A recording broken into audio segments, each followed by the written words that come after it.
Pemirsa apa kabar? Saya Lili Suryati akan membawakan Warta Berita PTS tanggal 4 Oktober. Lingkaran badai Taifun Koinun berskala sedang telah menyentuh daratan timur Taiwan dan semenanjung Hanchun pukul 9 pagi ini.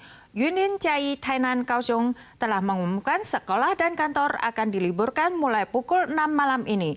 Diprediksi Taifun besok akan masuk di kawasan sekitar Taitung dan semenanjung Hanchun.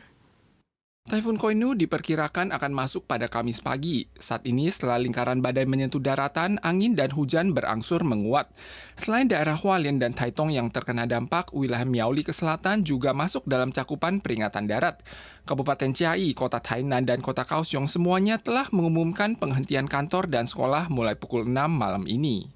Tanggal 4 pagi masih ada banyak orang yang pergi ke hotspot terkenal Batu Layar di Genting untuk menyaksikan ombak. Petugas patroli pantai berpatroli di lokasi seperti biasa dan mengeluarkan lembaran peringatan untuk mencegah warga memasuki koridor untuk menyaksikan pemandangan laut. 沙阵台风来袭，位于垦丁的南湾游乐区，现在已经将沙滩给封闭起来。我们可以看到呢，现场其实这个风浪是逐渐的增强。 Meja, kursi, dan payung ditindih dengan batu untuk bersiap-siap menghadapi taifun. Wisatawan kecewa dan hanya bisa menyaksikan ombak di tepi pantai. Ada warga yang pergi ke Genting secara khusus untuk bermain dan kebetulan berpapasan dengan Taifun Koinu, sehingga memutuskan pulang lebih awal. Mengantisipasi tibanya taifun, banyak ibu-ibu yang pagi-pagi pergi ke pasar untuk berbelanja. Meski harga sayur naik 2 kali lipat, warga tak segan-segan membeli. Arus pembeli bahkan lebih ramai dari biasanya. Kantor dinas Kota Hengchun yang berdekatan dengan pasar menyiapkan karung pasir bagi warga untuk melakukan upaya antisipasi taifun. Seiring mendekatnya Taifun Koinu, pagi ini di Taiyuan Road, distrik utara kota Taichung terjadi pohon jalan roboh ditiup angin besar dan berdampak pada sebuah mobil dan rumah warga. Selain itu, pohon jalan roboh juga terjadi di Fengyan, Changhua. Sementara lampu jalan di depan stasiun kereta api Changhua juga roboh tertiup angin. Untungnya tidak ada warga yang terluka. Tanggal 4 dini hari, pohon jalan di Taiyuan Road, kota Taichung, roboh tertiup angin kencang dan berdampak pada rumah besi di seberang jalan. Akibatnya jalan satu arah tidak bisa dilewati. Polisi bergegas ke tempat kejadian dan menarik pita pengaman. Angin kencang yang bertiup semalaman sejak tanggal 3 juga menyebabkan pohon jalan di Changnan Road, desa Fengyan, Changhua roboh. Selain itu, lampu jalan di stasiun kereta api Changhua juga roboh. Diduga karena tidak dapat menahan angin kencang. Untungnya lampu jalan yang roboh tersangkut kabel dan tidak menimpa ke jalan yang ramai, sehingga tidak menimbulkan korban. Angin dan ombak di lepas pantai Taitung telah menguat. Pemkab Taitung mengumumkan sekolah dan kantor diliburkan sore hari ini, namun memicu ketidakpuasan warga. Bupati Taitung mengatakan sore ini lingkaran badai akan masuk ke kota Taitung. Warga diimbau siap siaga. Terpengaruh taifun, sebagian wisatawan membatalkan rencana liburan HUT ROC, namun Koinu diperkirakan tidak akan membawa dampak signifikan terhadap sektor pariwisata. Kabupaten Taitung adalah daerah pertama yang terdampak Taifun Koinu. Pemkab Taitung tadi malam mengumumkan bahwa sekolah dan kantor akan diliburkan sore ini. Namun ada warga mengeluh dan mempertanyakan standar yang tidak jelas tersebut. Pemkab menekankan bahwa hal ini didasarkan pada data ilmiah dan standar peraturan yang memprioritaskan keselamatan. 这个下雨，然后又塞车，就很麻烦。其实并未达放假的标准，但是风雨的路线很有可能会在今天傍晚登陆从台东这边登陆，所以我们昨天晚上的决定是希望下午能够让民众有预备的时间。 Taifun Koinu menerpa kemudian akan disusul dengan liburan HUT ROC. Sudah ada banyak wisatawan yang membatalkan perjalanannya. Sejauh ini dampaknya tidak besar, namun masih tergantung pada dampak taifun terhadap lalu lintas setelah memasuki Taiwan. 这次我们7号到10号的国庆连续假期，目前对这个住房率影响不大，目前只有零星的退房。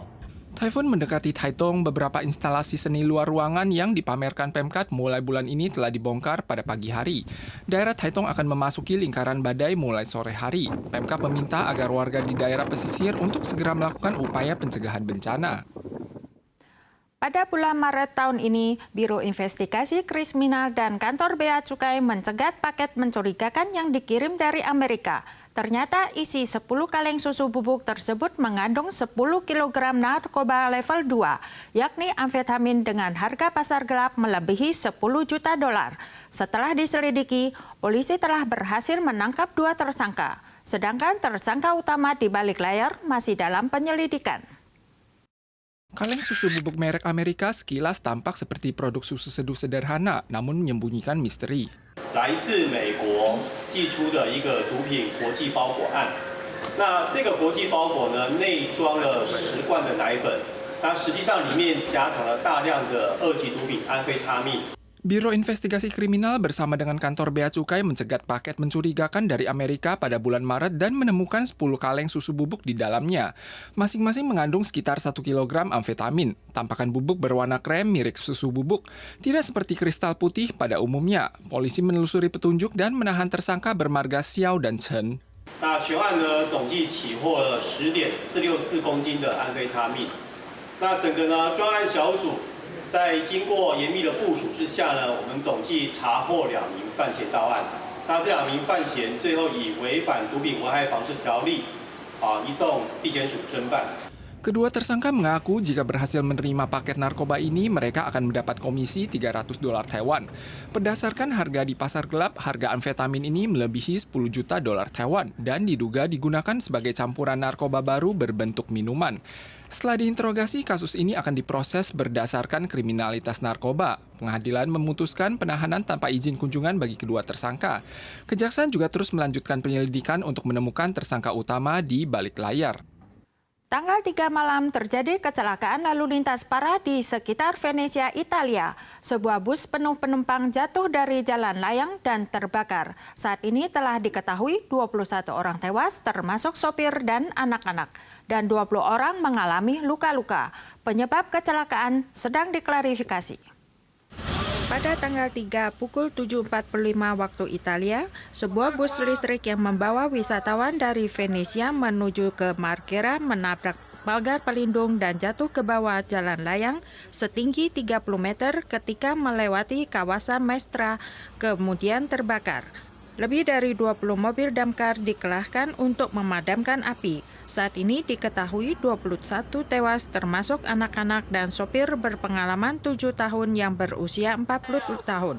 Perdana Menteri Italia Giorgia Meloni menyampaikan bela sungkawa atas kecelakaan tersebut yang penyebabnya masih dalam penyelidikan.